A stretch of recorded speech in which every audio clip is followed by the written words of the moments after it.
রাসূলুল্লাহর ভয়ে পালায়ে যেতেছে কোথায়? পাহাড়ে। পাহাড়ের পাদদেশে যখন আসলেন, এই দেখেন জনকল্যাণ কাকে বলে। আল্লাহ রাসূল সাল্লাল্লাহু আলাইহি ওয়াসাল্লাম বুড়ির দিকে তাকায় বলে, ও বুড়িমা, তোমার ডাইনেতে একটা বোঝা, বামাতে একটা বোঝা, মাথায় নিচে একটা বোঝা, মনে হয় আমার কাছে যেতেছো গা? সরকারে দো আলম নবী বললেন, চলে তো যে? বুড়ি বলে, হ্যাঁ যেতে চাই, যেতে চাই। রাসূল বললেন, মক্কা ছেড়ে কেন যাবা? জানো না ওই যে আব্দুল্লাহর ছেলে মুহাম্মদ? রাসূল মুস্কি হেসে দিয়েছেন, আব্দুল্লাহর ছেলে মুহাম্মদ তোমার কি ক্ষতি করলো মা? বলে, জানো না মক্কায় অশান্তির আগুন লাগায় দিছে। কি অশান্তি? বলে, ওই যে সে একজন আল্লাহর কথা বলে, তার কথার উপর মানে। সে কার কথা বলে? আল্লাহর কথা বলে, তার কথা উপর মানে। আর আমরা 360 জন খোদার কথা বলি, আমাদের কথাও কেউ মানে। দুই গোত্রের যুদ্ধ, বাবা মানে মুহাম্মদকে, অন্যরা মানে আমাদের অন্য ধর্ম। এই গোত্রে গোত্রে যুদ্ধ, ব্যক্তি ব্যক্তি যুদ্ধ, সমাজে অশান্তি। মক্কায় থাকতে চাই না, পাহাড়ে যেতেছি। রাসূল জিজ্ঞেস করলেন, ওমা মুহাম্মদরে কি কোনোদিন তুমি দেখেছো? হায় হায় যুবক, কি বলো?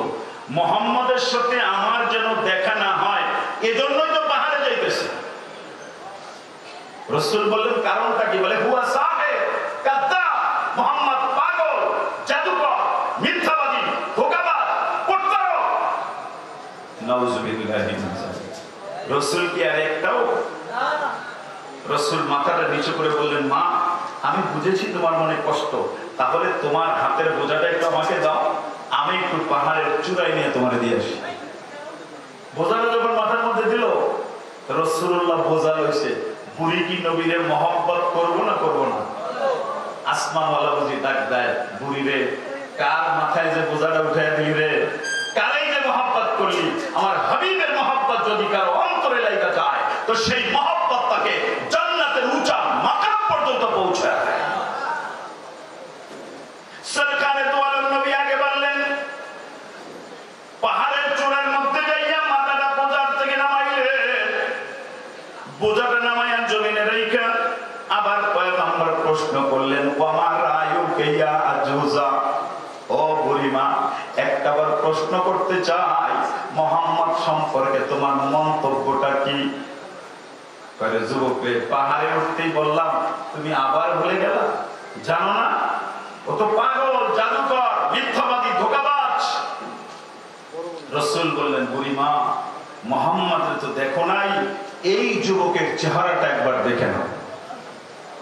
এতক্ষণ পর্যন্ত রাসূলুল্লাহ বোঝা মাথায় নিলেন বুড়ি, তাহলে এটা বুড়ি কি নবীর দিকে তাকাইব বিদ্বেষ নিয়ে না মহব্বত নিয়ে? প্রবাদ বুঝছেন?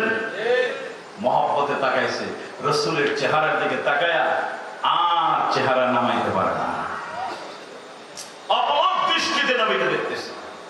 জিজ্ঞেস করলেন, পয়গম্বর বুড়িমা কি তাকায় দেখতেছো রে? বুড়ি বলে, যুবক রে, মক্কার জীবনের মধ্যে প্রান্ত এই বয়স পর্যন্ত কত নাগর দেখলাম, তোর মতো সুন্দর যুবক কোনদিন আমার নজরে পড়ে নাই। তোরে দেখতেই ভালো লাগে, দেখতেই ভালো লাগে, মনটা চায় না তোরে সাইরা থাকি, কিন্তু তুই তো পাহাড়ের চূড়ায় আমার সাথে থাকবি না। নবী বললেন, বুড়িমা তাহলে তোমাকে একটা প্রশ্ন করতে চাই, যেই যুবকটা এতক্ষণ পর্যন্ত আবিষ্কার করলাম, যার চেহারা তুমি দেখলা, এই চেহারাটাকে মিথ্যা বলতে পারেনি? বুড়ি বলে, যুবক তোর চেহারা সাক্ষী দেয় তুই মিথ্যা বলতে পারিস না। নবী বললেন, বুড়িমা তাহলে একটা বাস্তব কথা শুনে নাও, সিদ্ধান্ত তোমার। মুহাম্মদ কোনো পাগল না, মুহাম্মদ জাদুকর না, মুহাম্মদ মিথ্যাবাদী না, মুহাম্মদ ধোঁকাবাজ না। এই বুড়িমা আমি যদি বলি আমি হইলাম ইয়তীম আব্দুল্লাহর ছেলে মুহাম্মদ, বলো রে মা ইসলাম নিয়ে তোমার মন্তব্য আর সিদ্ধান্ত কি হবে? বুড়ির কলিজার মধ্যে আগুন লেগে গেছে, মহব্বতের আগুন ধাউ ধাউ করে জ্বলে। হাত বাড়াইয়া দা বলে, যুবক রে তুই যদি মুহাম্মদ হয়ে থাকস আর দেরি করিস না রে, হাত বাড়াইয়া দিলাম, আমার একবার কালিমা পড়াইয়া মুসলমান বানাইয়া দে, দেরি করা যায় না।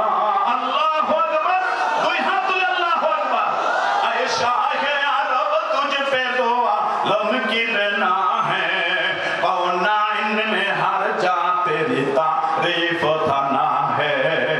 तू शाह रसूल खत्म नबूवत का नगीना, उल्फत तेरे तस्कीन जिगर दिल की जला है। तू मात ने एहसान करम मंबे शफ़क़त, माशर की शदायत में तू रहमत की घटा है।